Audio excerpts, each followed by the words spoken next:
Ayan, so kasama natin si Claire and si Lani.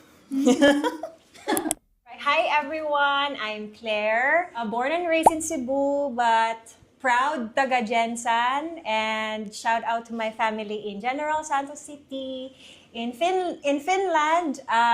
At work and my friends, everybody calls me Maria. That's sort of my alter ego. But then my closest friends call me Claire. Hello Yes. po.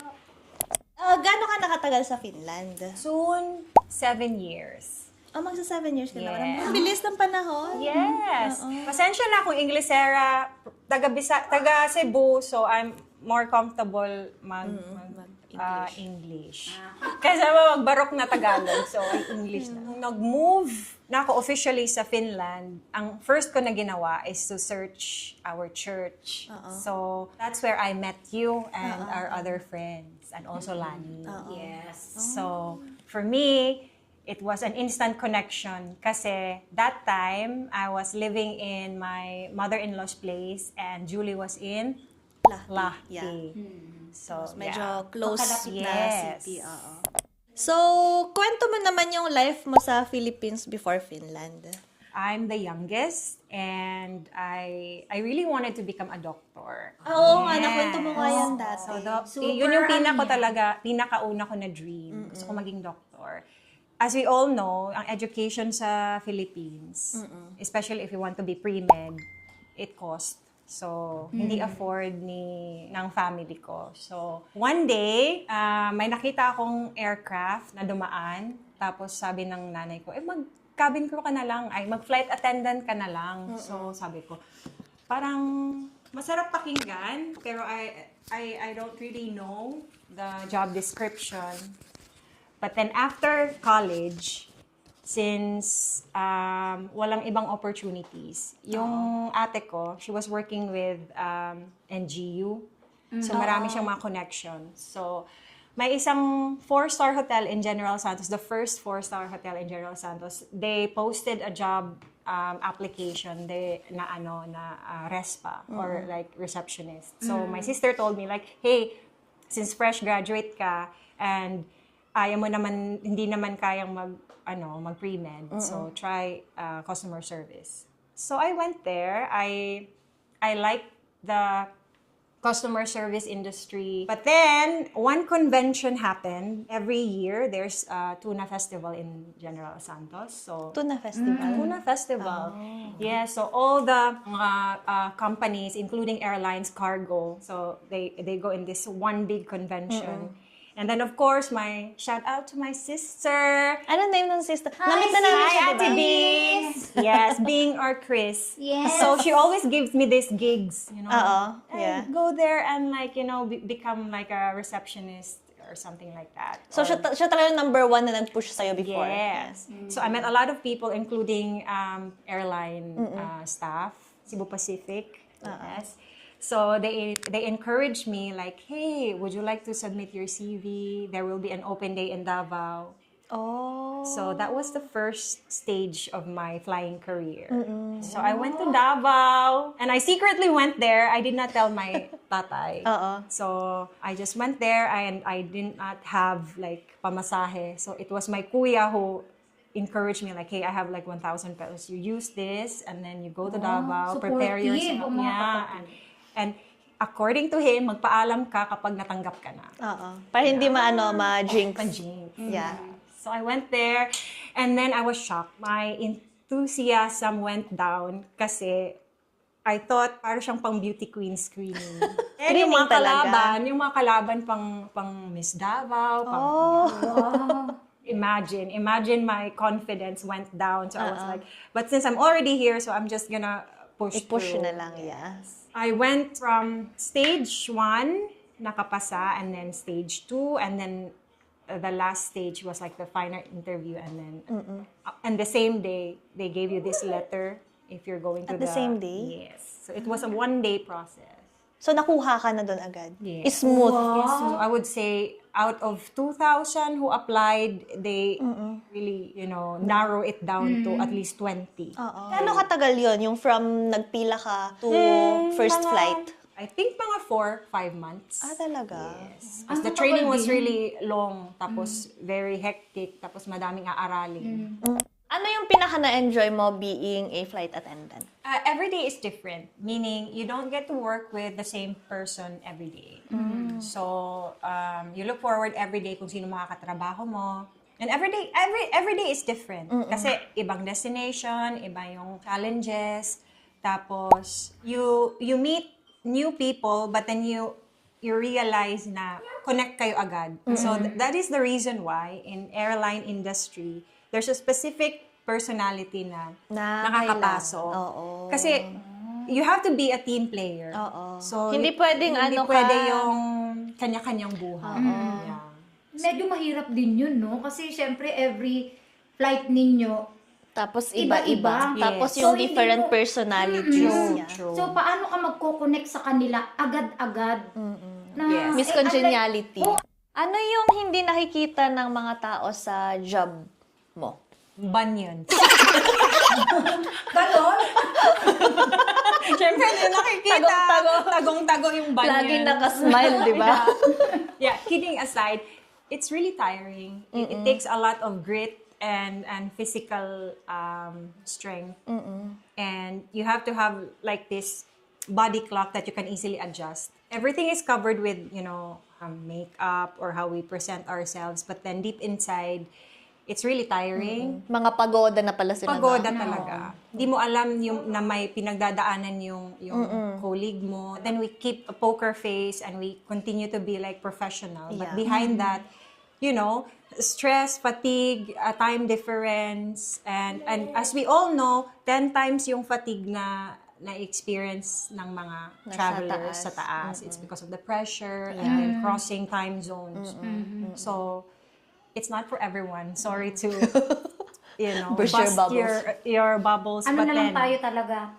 Passenger. Pasahero na. Passenger. Passenger na lang talaga Passenger. tayo. because if you don't really have this passion to do that kind of job, it's so easy to give up kasi nga, nakakapagod. Oo.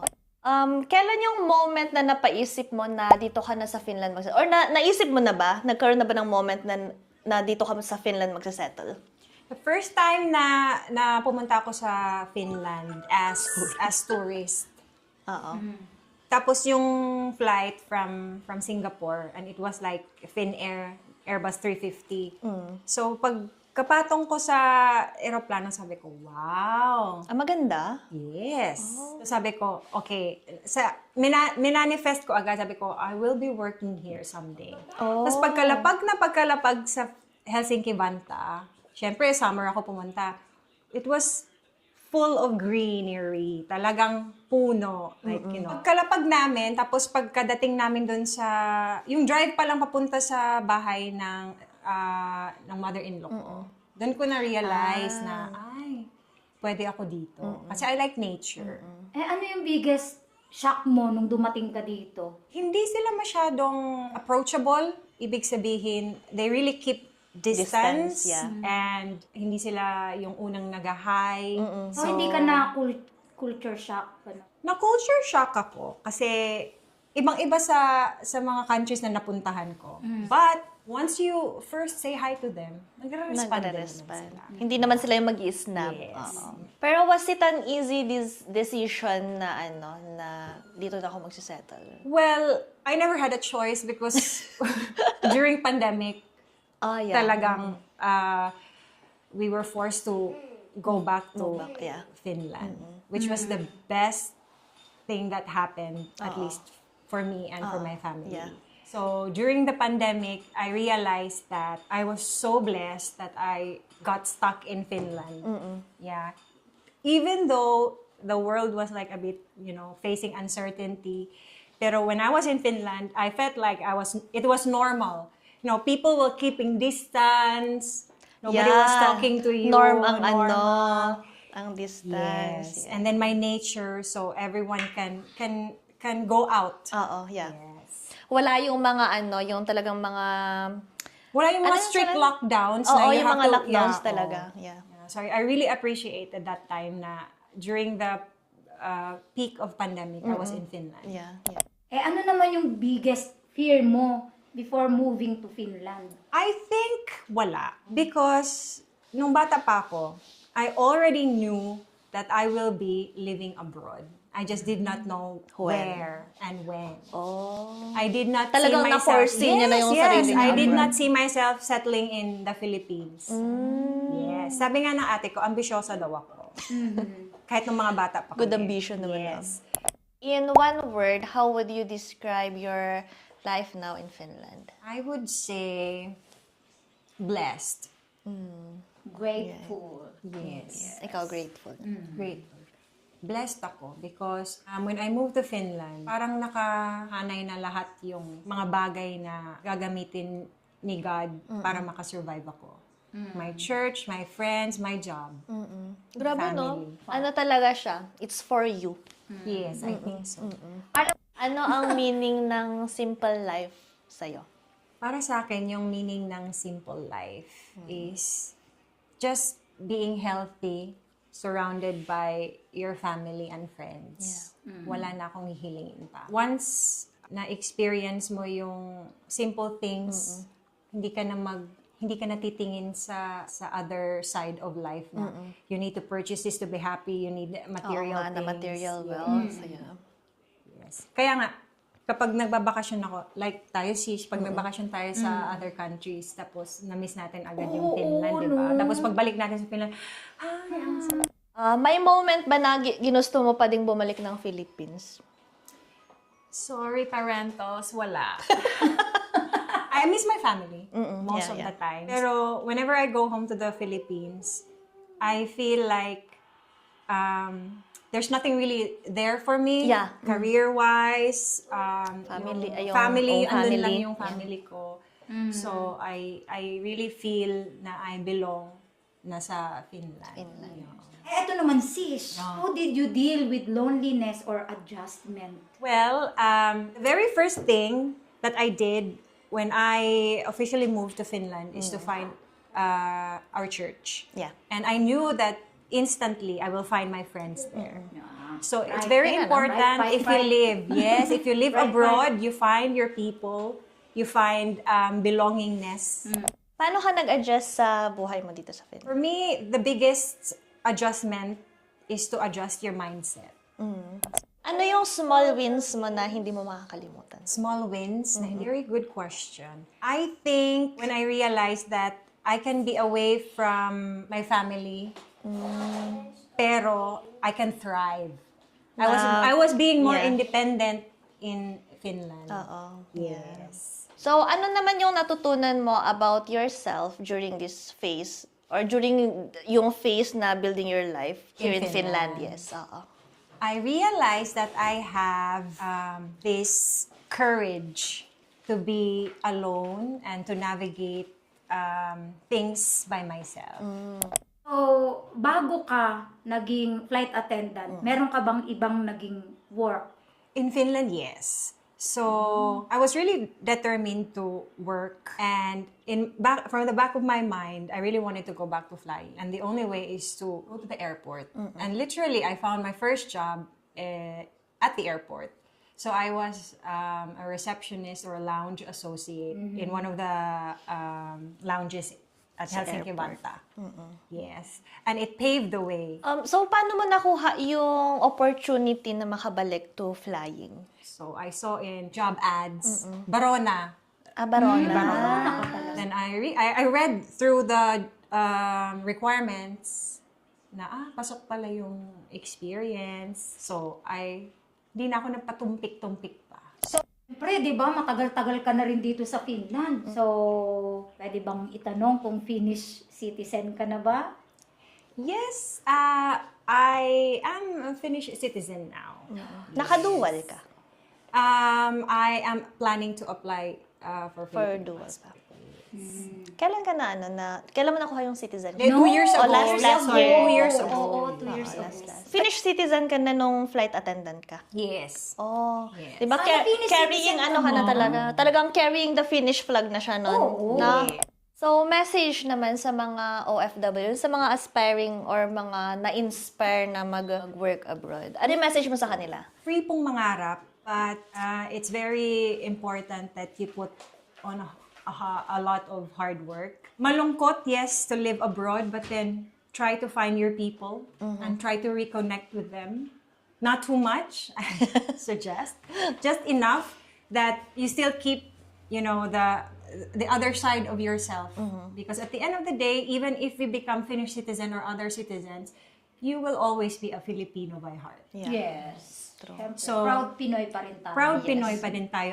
At this point, I embrace the culture and I'm grateful and you work hard to be here. So wag tayong maging kagaya ng iba na and puro reklamo. Oo. If you don't embrace the culture, you don't try to change your mindset, you can keep your values. Values ng mga Pinoy. Oo, Very wala important. namang But then, problem. if your mindset is not Here. in the right path, so mahihirapan ka talaga. So, Yes. worth it ba yung journey mo? Yes, very worth it, 100%. I wouldn't even, look back. Yeah, and I was able to survive my journey and still surviving really well in Finland because of my friends. Yes. Yes. Courage. Whatever happens in life, Courage. always remember na no man is an island. Find friends, find something to do. Kapag nalulungkot, Yeah. ano lang yan, stage lang. It's really up to you what you're gonna do about it. If you could talk to your past self, meron ka pa bang sasabihin sa kanya? Courage. Courage. I think I would tell her, you really don't have to worry about the future. So trust your gut, pray hard, and work hard as well. Because nothing is given free. Yeah. You have to work hard. Yes. So very you well can't said. just dream, and then tulog. Like continue the True. tulog. Oo. Yes. Yeah. Kailangan talagang may gawin ka for your dream, no? Yeah, you work hard, then it will pay off. Oo, totoo. Yes. And of course, have courage. Courage. Yes.